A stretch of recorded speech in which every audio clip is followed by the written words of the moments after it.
All right, everybody, we are back again for another episode of the Coach's Compass. Don't know what episode it is because we just continue to roll and bring on cool guests from all over the world. Now, remember, hit that like, subscribe, comment button down below. It's your boy, Coach Coop, reporting live all the way from the US of A. Coach J can't be with us today because he is traveling right now. Again, still going through his last year, so trying to figure out everything. But we've got another dope guest with us today. We got Tara reporting live from Canada. Again, Canada, stand up. So, Coach Tara has worked in the field of exercise science as a physiologist and administrator for over 25 years. She spent a number of the early years in the field applying her knowledge to the development of training and monitoring programs for elite professionals, including NHL, AHL, WHL, CFL, and MLB, and amateur athletes of all kinds. Keen to further her understanding of clinical populations and broaden her skill set, she transitioned her focus to cardiac rehabilitation and championed multiple research and programming initiatives. A strong passion for sport eventually called her back to consulting work for a number of professional and amateur sport organizations, including Bobsleigh Skeleton Canada and the Canadian Luge Association, where she developed the sliding sport long-term athlete development framework. The Canadian sport, and also she's developed this Canadian Sport Initiative and eventually Win Sport. She is the Canadian Sport, Canadian Sport Institute, which is the Win Sport. She's regularly, so much here to read, and it's just the bio is going crazy. Of note, she was specifically chosen by the coaching staff of the Calgary Stampeders to employ that particular expertise with their players during the 2022 training camp as part of the first CFL KPMG Women in Football initiative. She also enjoys teaching and mentoring exercise professionals as to raising performance thresholds and frequently public speaking as to those topics and how to extend and the sport lives overall career expectancy of athletes. She is also currently the president of the board of directors for Bobsleigh Canada Skeleton. So Tara, welcome, thank you. And that's only like a snippet of the bio because there's a lot that you have going on. But thank you for being here with us and welcome. So no. It speaks to the expertise and the experience and everything that you've gone through. But like, what got you so interested in it? Because over 25 years of work, what got you so interested into all of this and working with athletes and being on this side of things?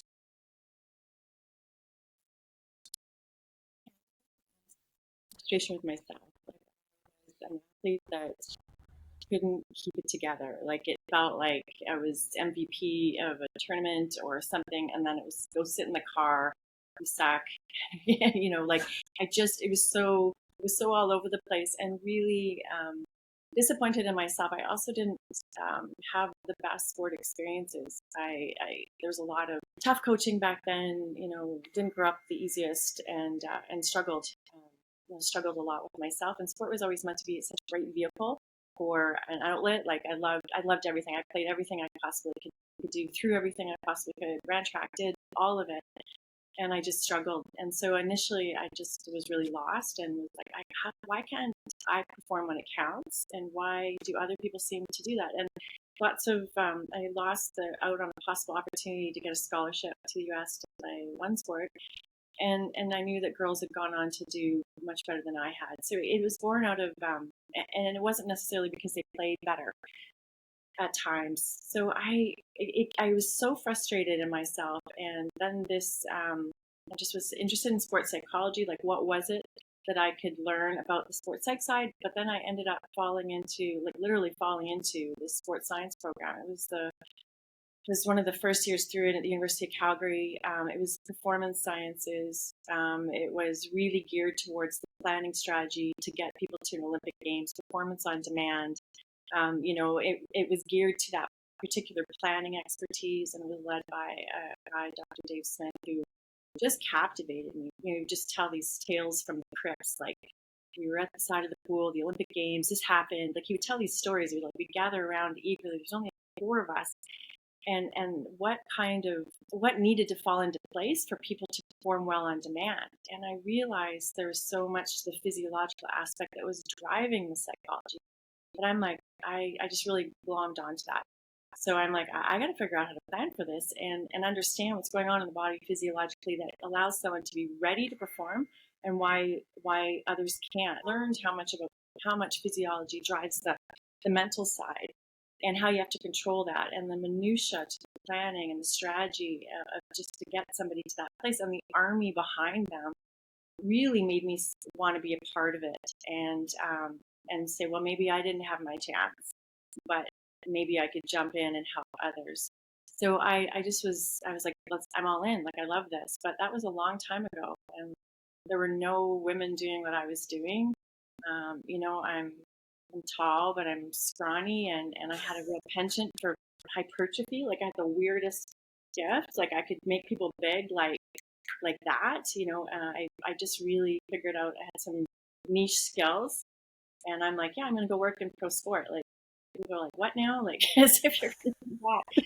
But it started there. It started with just an absolute curiosity, and it was birthed out of my own hurt and insecurity and frustration, and just fascinated by folks that could put it together when it counted. And I wanted to learn how to do that. What Long was answer. it? What was it like for you to, let go of being an athlete, but still have, that drive and the passion of being a former athlete to start working with athletes? Because it's always a tough, you know, especially for guys like myself and Jay that are getting ready with being done with playing and trying to figure out what the next thing is. And I know you said you had a curiosity for how other athletes would, show up and perform, and then you were frustrated because you couldn't figure it out. But it's also a tough pill to swallow that like you're no longer going to be an athlete.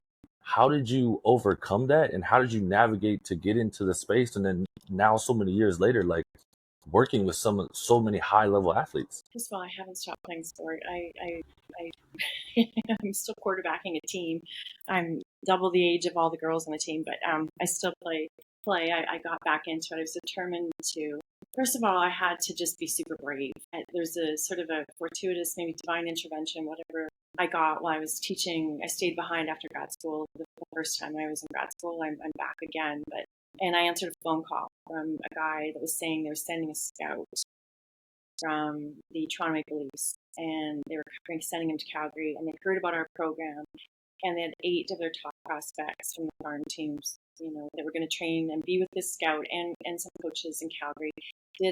Was there anybody in this grad school program they heard of that would be willing to take a chance on training them and testing them and getting them ready for camp testing, which was in the spring, or sorry, in the fall, in September, and so it was summer training. And my first thought was, well, there's no way I can do this. Like, it's, I'm going to go down the hall and get this guy, Bill, that I knew that was great at this stuff. And I'm like, hold on, I'll go get Bill. And then I stopped myself in the hall and said, why not me? Why don't I do it? And so I came back, I just said, listen, like, maybe this is unorthodox, but I'd like to do it. And so I talked about what I knew and my perspective. And the next thing you know, that was my first gig, was the Maple Leaf Farm team. And the reason that stood out, like how it sort of catapulted me forward, is that the time I spent, it laid down a few things for me. It laid down my process that I still follow to this day. It taught me a lot about the inner workings of pro sport, because it was sort of this scout and this group of people that were with these guys, and I was spending so much time with them, and they really welcomed me into their world at this time.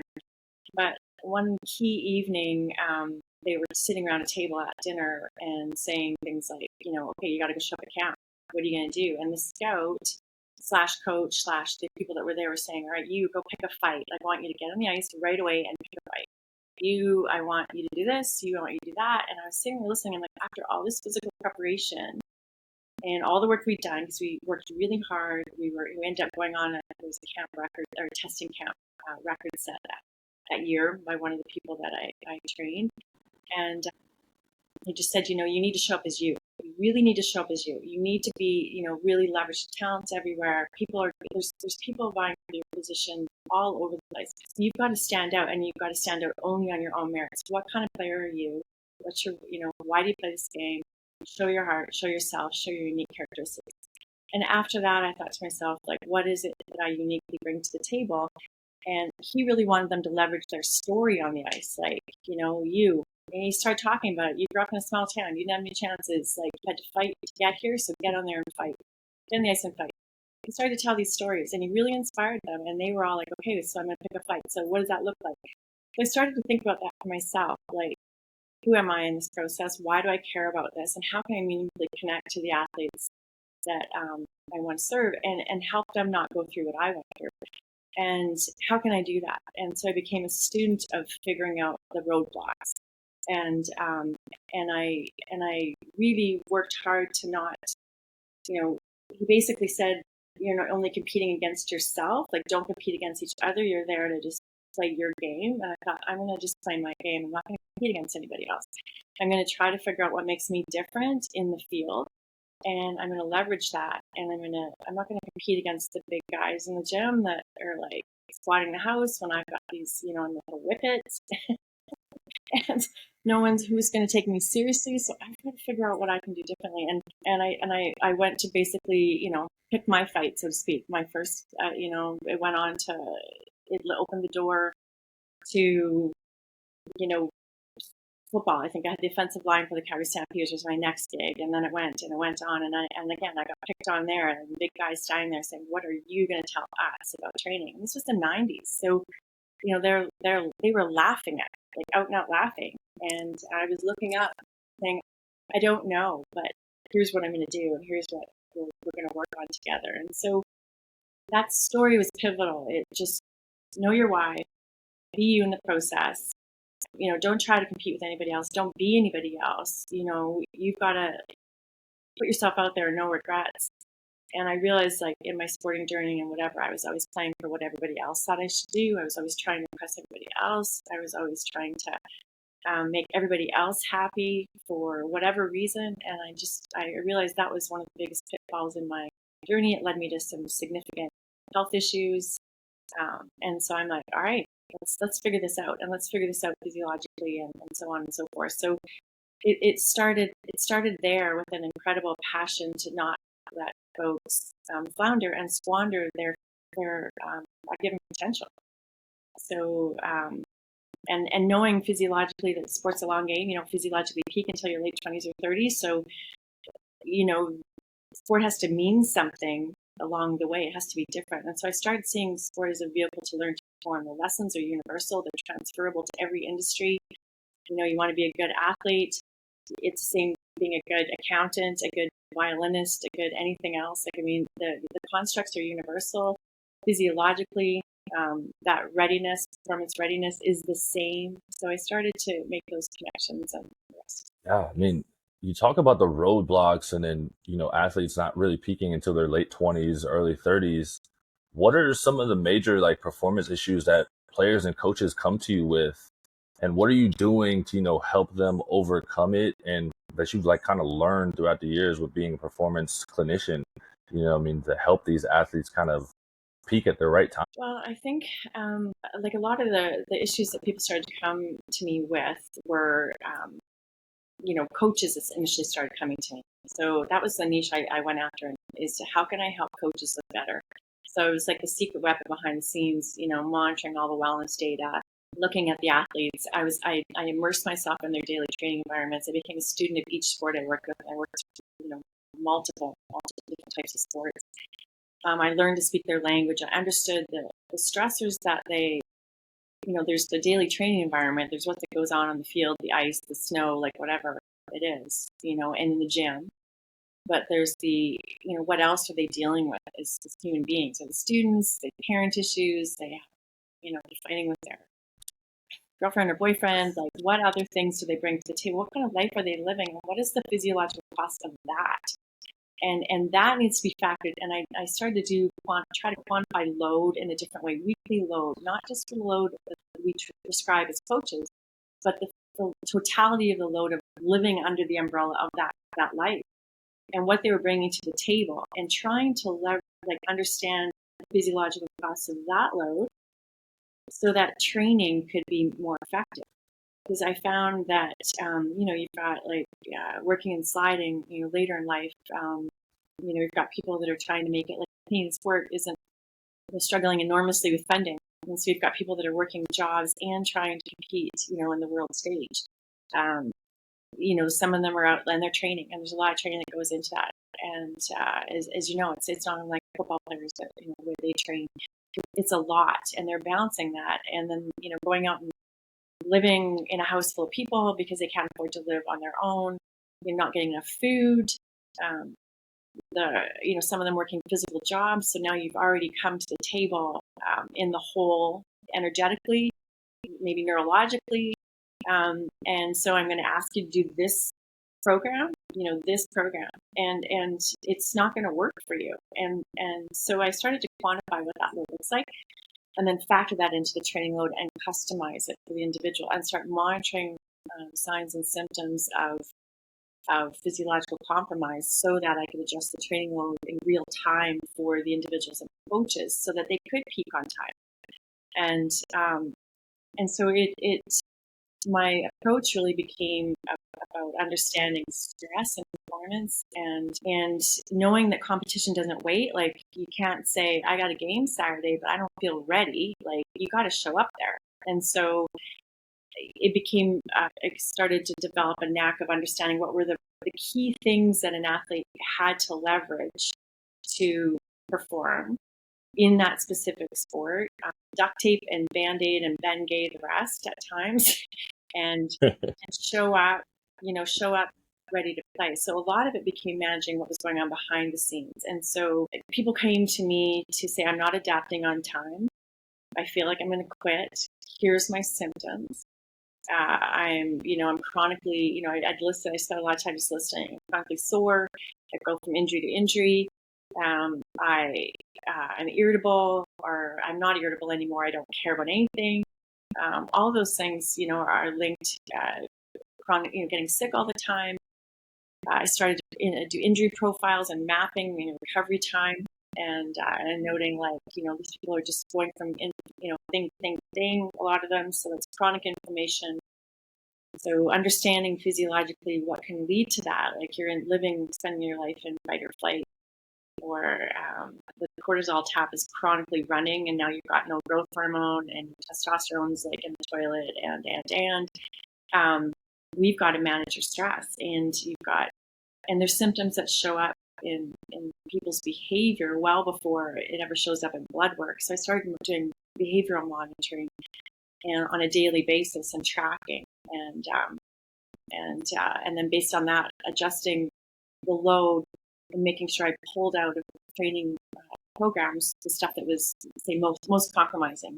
And so it started to just become a thing that I could do really, really quickly. So in my latter years, I've had people, 3 weeks out from world championships, suddenly inexplicably flatline.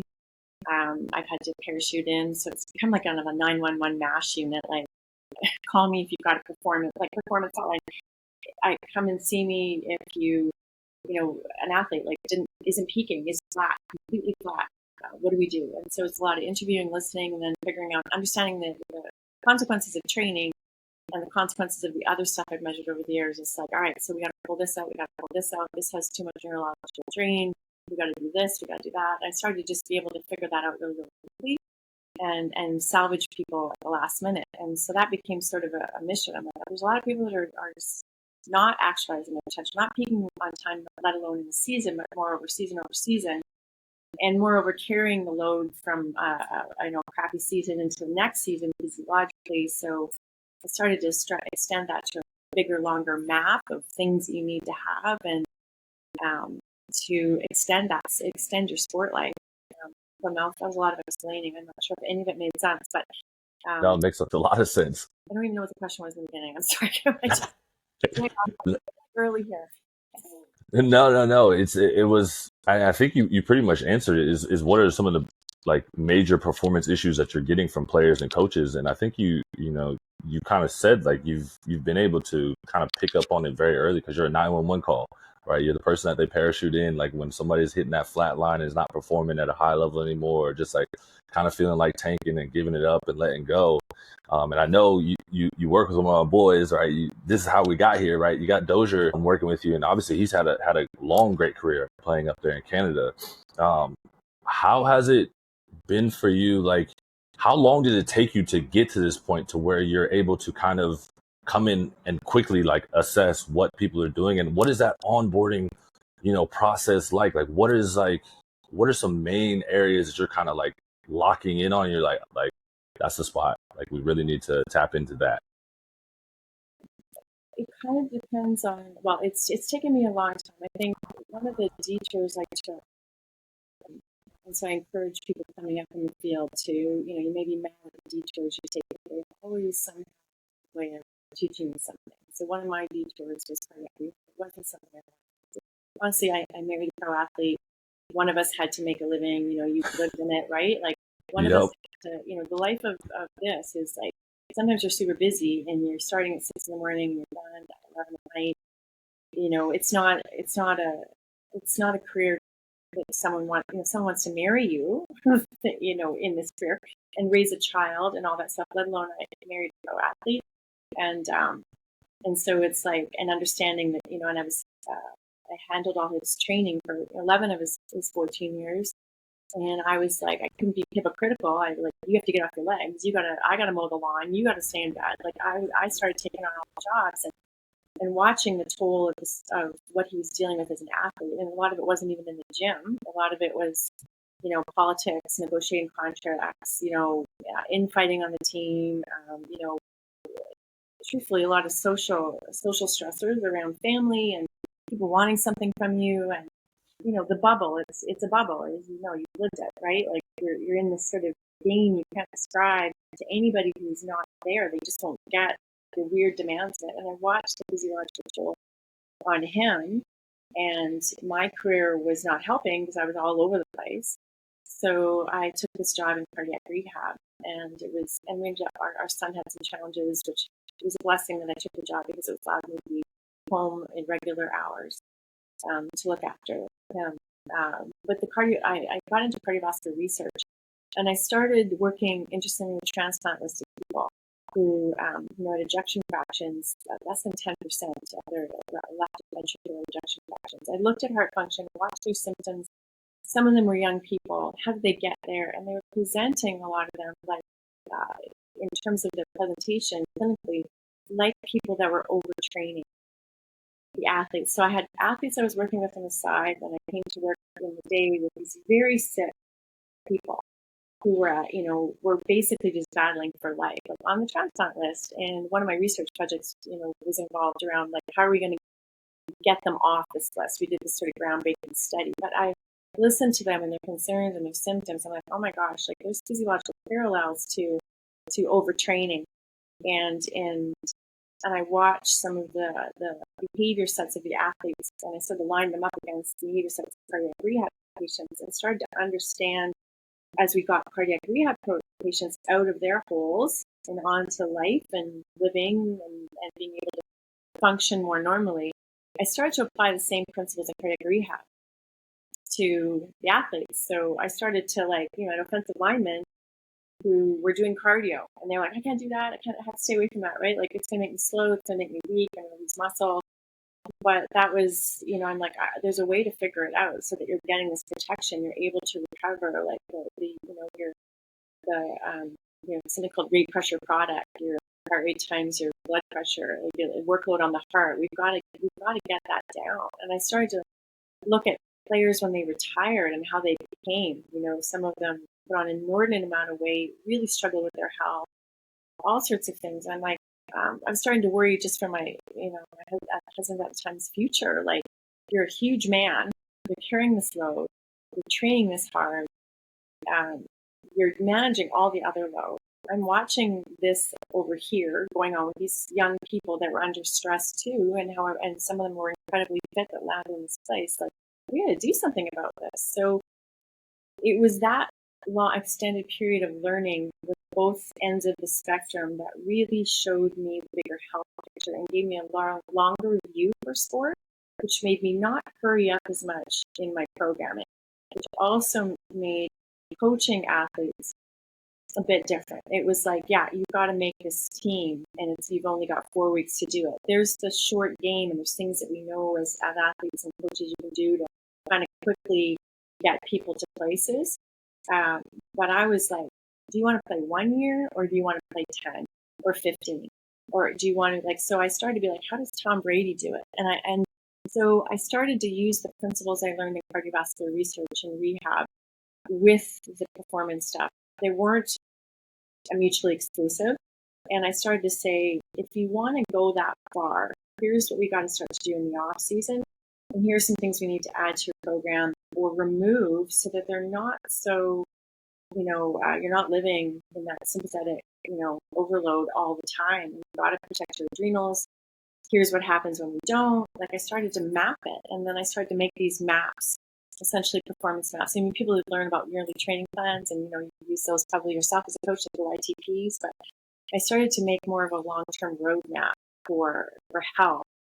And my personal challenge was, you want to play, like, and I watched my husband, like, you love the game, right? Let's do this. Like, and you're in a sport, and you're in a position, you're defensive lineman, where you're not gonna, last long. You're taking hits like crazy. You look like you've been you've been beaten with a bat after every game. So let's figure this out and, keep you going as long as possible. And he did. Played 14 years, finished stronger than he started. So it was like, all right, that was not an experiment I intended to run, but living with him, watching him, helping his training, figuring all this load out, helped me sort of come up with a template for how I dealt with other athletes. So it did take me time. It was a journey. I made a lot of mistakes. But I continually was like a dog to a bone with finding solutions. I cared about him being around as a dad for our son. Our son had lots of challenges. We had a son diagnosed with autism. There's a lot of neurological challenges, and with that, and neurally atypical people live constantly. Well, they can, in his case, like always afraid and always on edge, and watching his battery get drained all the time. And how could he participate in sport and be successful? And I was in a living laboratory essentially for a very long time. And I would say it took me a long time to figure this out. At the same time, I had to figure it out while we were in the moment because the real challenges came up. So I can't really say how I got here, except I remained curious. I was hyper vigilant about making sure that health was at the forefront, and a longevity plan. And that meant training people a little bit differently, a longer game, and convincing people to trust me. You're not going to be fast once, you're going to be fast all season. But it may look different getting there. And so that became my brand promise. So then, I know we talked about earlier that, you went into working with some of these old linemen and you're a female, right? Looking up to these big old dudes, right? How was it, to get them to buy in, especially coming from the women's perspective? You know what I mean? Because a lot of people will say, like, what do you have like in correlation with them?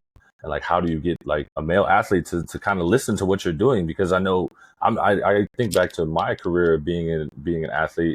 Really, the only women that were in the industry at the time when I was doing stuff were like our PTs, right? And now we see more women coming into the coaching realm of strength conditioning coaches and coaching football and whatnot. And then you said you're living it day to day. Like, how was it balancing all this stuff out and then also going down your own journey? Well, it was an ask. It was, excuse my language, but it was like it wasn't easy. But I think one of the things like I said, I had that experience where I was really blessed with this scout inviting me into Inner Sanctum, and then the fellow that called that day, he sat down and he shot straight with me. I don't know that this conversation would happen today and go over the same way in our current climate, but he said, "Let's be frank. You're a woman, and you don't look like everybody else doing this." And at the time, I was around the days of Charles Poliquin. I don't know if you ever heard of him or read any. He was like a juggernaut in the road strength conditioning. Another guy that's trained in Calgary Flames, who I still work with to this day. He's like, "You have a lot stacked against you, and this is pretty like, who do you think you are?" In some way. At the same time, I'm taking a chance on you. And I said to him, he's like, you're going to have to work really, really hard to convince him. You need a different angle. You're going to need to, he actually told me, like you got to show up. You're tall, you're thin, you're athletic looking, but you're not going to sell this. And you're going to have to sell the science. And I said, you're right. I know. I'm going to have to tell these people what possibly could derail their training and how they were going to get the best return on investment for their efforts. So what I said to them, he's like, you've got to sell it differently. We're going to market you as a scientist, because that's what you have to be. You're not going to be a strength and conditioning person. We're going to leverage the science. And he worked at NHL for years. So we got to get them to listen to you. And so I'm like, got it. So I said to myself, I'm not going to go out there and try to be like a football coach. I'm not going to make it there. I'm not going to go out there. I actually took, I know I applaud all the women that are doing that right now. Like, it took me to 2022 and all this years to be able to step on the field as women are getting hired as coaches. But I was still even stood on the field as I went to the stamps, and I was like, I'm not here to tell you what to do. Like I'm here. I'm here to help you do it better. And so I said that to the offensive line that day. I said, yeah, look at me. I understand hypertrophy though. Here's what I learned. I can make sure that your return on your investment. I talked to them. How's your training been going? How many hours you put into this? What does this look like? How about it? What if I said you could do it in half the time? What if I could show you that more, less is more? What if I could explain to you what could happen? And I started to just say, let's start with education. And so they listened to that. And thankfully, one guy on the team, who was the center at the time, was really like interested. And he's like, yeah, listen, I want to know, because he's been pulling his calf. Someone had a bicep rupture. There was all sorts of stuff going on this line. They also had a running quarterback. They were big. They were sloppy. They couldn't run. They just come off of a quarterback, Doug Flutie, and they had Jeff Garcia. And so they're like, and the guards are like, we got to learn to pull better. And I'm like, let's, show me how you run. And I was like, yikes. I was like, okay, so I'm not being, let me, like, help me help you. Because, yeah, there's obviously a difference here. And I didn't fight it. I didn't try to hide it. I acknowledged it. I led with that. I said, but here's what I understand. And here's what I've learned. And how about we work together to make it go faster and have you, make better returns. So let's look at what you're doing and let's see what we can get rid of. And so we started to pull stuff out. And I got buy-in from one, and then it became buy-in from two, and then they were stronger, and then they were faster. And one had to gain a whole bunch of weight. And we did that, without supplementation. And I'm like, just trust. It happened to be the person I married. I said, he put on 22 pounds in the off season, and he was training half what he trained.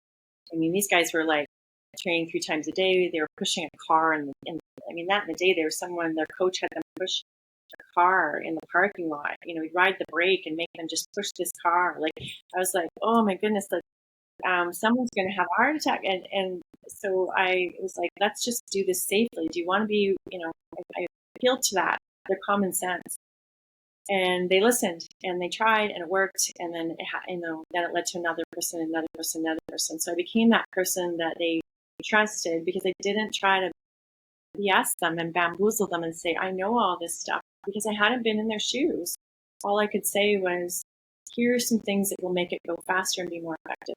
And I've always kept to that.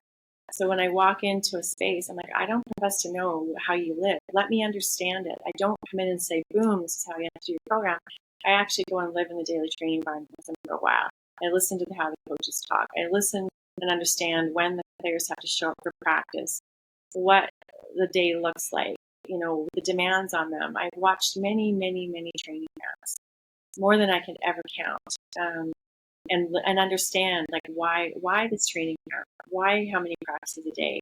Why are you doing, like, because it doesn't make sense from a training perspective, but I understand there's a last man standing mentality, and you've got to get there. So I'm like, okay, you've got to last to the end of this training camp and still show up and be some semblance of, sanity and playing well and showing up well. Like, and so I started to reverse engineer what they needed physiologically and tying that to the training, and then saying, let's make a plan.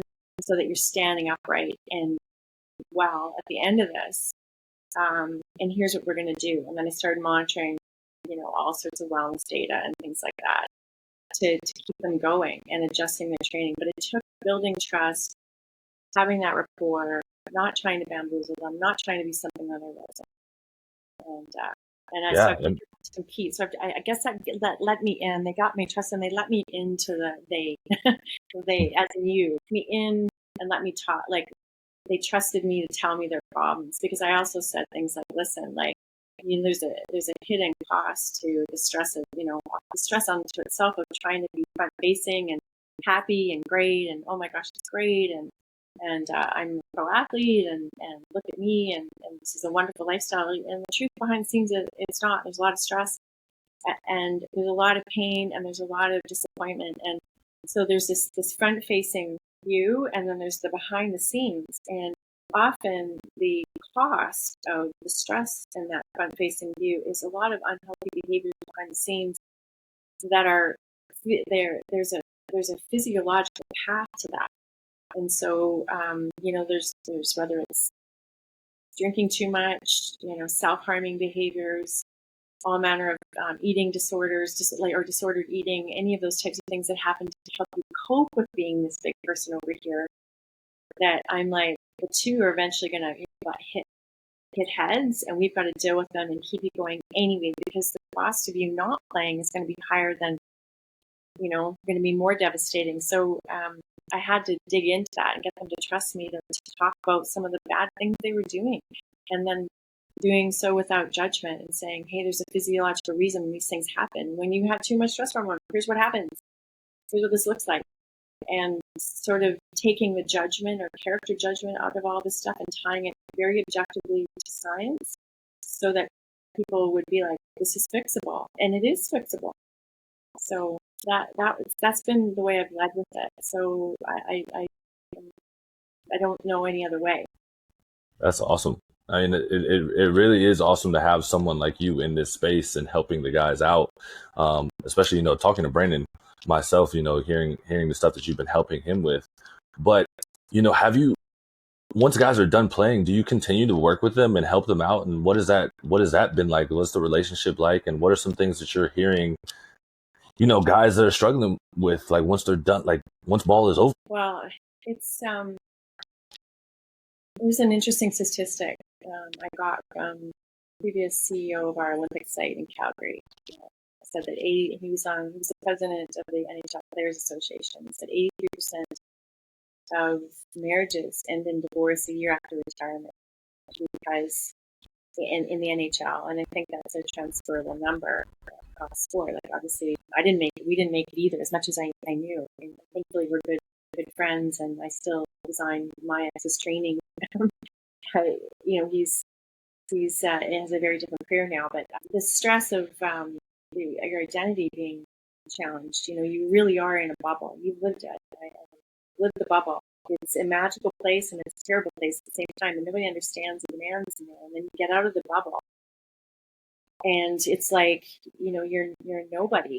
You can feel like a nobody, or you don't have value, because your value is tied so much to the game and what you can do through the game, or whatever the sport was. So a really big part of preparing, or the after, is what you do before, and preparing people before for that place. So, as you're extending sport life, it's like evaluating how you're managing that for your family. What are your other options for your career? Like, making sure, the Canadian sport system has a great place called the Game Plan. Canadian Sport Institutes across the country that really helps develop, counsel athletes as to what are their options and how they can make a meaningful contribution to sport. Alumni associations, even just adjusting to what happens to your body when you have, swimmers, like swimmers. My research is in swimming, currently doing now. But, they swim so much, they eat so much. The same with, and then to suddenly stop that, like, their body goes into absolute shock. So how are they going to manage the change in training? Mapping out a plan so they keep training and they basically come off the training, but it's a slow process. They're still going to the gym, they're still training similarly, they're still connecting with people outside of the sport that have also retired, like really working on a one-night engagement. And then also helping them identify, like, is this the end of the road? Are there talent transfer opportunities? Like, this is, I work in a second chance sport with bobsleigh Canada skeleton. Like, bobsleigh is a second chance sport. Like, we have, we just hired, Jesse Lumsden, who, played in CFL and was a bobsleigh athlete as our high performance director. Just recently just started. So, you know, he went in from football to bobsleigh. We've got a bunch of athletes that are playing the CFL or coming out of the CFL that are on bobsleigh. Like, so are you done with sport? What are the opportunities? Does someone, shuttle to that sport? Do you want to do coaching opportunities? Do you want to continue to give back? Some people need a complete break. I don't know how you felt about it. You want to have anything to do with it, but it's starting that process early and then making sure there's a lot of support around them. But also not just to, hey, because your life's different, but, physically, like coming down off of that massive amount of training and competition volume, and how the physiological toll of that, and how you just can't stop cold turkey. You would have sort of almost like training withdrawal symptoms. So we've got to plan training so that you are still looking after and honoring your body, and you can come out of this craziness in a safe way. And then, so comparing, that's the after, but then I've been going down younger and younger down the chain as I've been doing some more work on long-term development, understanding growth and development, ages and stages of growth and development, how to affect sport performance, to educating kids younger and younger and athletes before they get to that level around really understanding their why. Mom talks, like one of the biggest, you probably know this, one of the biggest physiological sinkholes is social support and a lack of it. Bullying, abuse, the culture within the sport, or around it, how well the athletes are supported in their daily life has a huge physiological impact. And so I've learned that has, and the research shows that and backs that up. So, talking to kids early about the friends they choose. Sometimes it's like your ride or dies. Who are those people that are going to show up for you when you're winning and you're losing? And learning that early, so you're not, it's hard. It's a hard lesson when you're successful, to see how many people might run away or turn on you. It's a strange thing. Or people come out of the woodwork and suddenly want to be your friend because you're successful. Like, it's really a hard thing for a younger developing athlete to handle, but not just younger, like into your 20s and 30s. I don't know if it's ever easy. So understanding that early and being like, and learning to make values-based decisions. So we do a little bit of values-based decision making. I have something called a performance review, like, tongue-in-cheek performance review, like a job thing, like, and looking at all the different ways that an athlete can be successful even when they're not, physically on the field, understanding the physiological consequences of not doing that, the side, the technical side, the mental performance side, and what are the how to make decisions that are aligned with those values, because there is a cost physiologically when you don't. Like, I tie everything back to science, and I make a case for it. And younger athletes, like, let's look at that. Like, one of the exercises they give them is like, pick, a values exercise. Now, 14-year-old boy, do they know their values? Well, it could be video games. So maybe it's not values; it's what they care about, prioritize. And helping them even make decisions that are aligned with that. So pick 4 things that you value right now. It could be, video games, hockey, friends. I don't know what the 4th one could be. And then, all right, so, scenario-based learning. We do that in our intake process. Like, my intake process is very fulsome. It's not just physical testing. So I sit down and talk to people. Let's have a real look at what you're doing. What are the other things you're balancing? Would you be interested in learning about how training can work better for you? And other opportunities, key performance indicators that will help you be successful. The kids ask stakeholders to come, get parents or whoever their stakeholders are in the journey, that are going to be helping steward their diet, driving. The same with parents is, if you've been coaching, like, some younger people are trying to build a superstar at 11, and so they've got their kids in 8 dryland programs and what's going on in the sport. And so the education, upfront education, is really, really important as to what the cost of that is. but making decisions, teaching them early. Like, so say you say hockey is your number one priority. I had this conversation with a group of AAA midget. They were wanting to break into they wanted to play WHL, they wanted to get into the NHL eventually. So they're all battling with dealing with girlfriends and things like this. And so you got a tournament the next day. You got to be on the ice at 7. You say hockey's the most important priority to you, or values / priorities are the same thing, but in a younger mind, that's what they can get. So someone asks you, your girlfriend asks you to go out on Friday night, and you have to sing. So you've said your values are this. So what's the decision you make? And your values truly say no. It's easy. Decision making made easy. It's black and white. These are the things I'm going to remind myself to when you do a quick check. I said hockey. I want to do on this tournament. I'm not going to say yes. I'm going to say no. And then girlfriend flips out. She's not supportive. Then maybe you need a backup. I'm not saying that, but maybe that's it's basically life lessons. Like, how do you start making decisions that align with your values? Are important. Once you sort of know what those are, and they can shift, and they do ultimately. I'm sure there's not people that maybe say that their priority is video games, the way they did in 14. Maybe they do. No judgment there, but it doesn't matter what your priorities are. When you don't make decisions in alignment with that, there is a cost to that.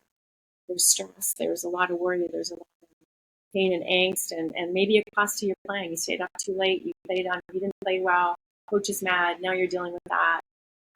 So reverse engineered the long and short of it. That's a lot of information, but is sit down and get to know who you are. My process is I would like to sit down and just get to know why you're doing this, and how are there opportunities that I can help you be better. Let's look at your training. What are you doing currently? What are the other things you're dealing with? What are your other priorities? Let's manage that, because we need to factor training into this. You get enough time to recover. What are some of the things that are really bothering you? Here's some opportunities to improve, even if you're not training.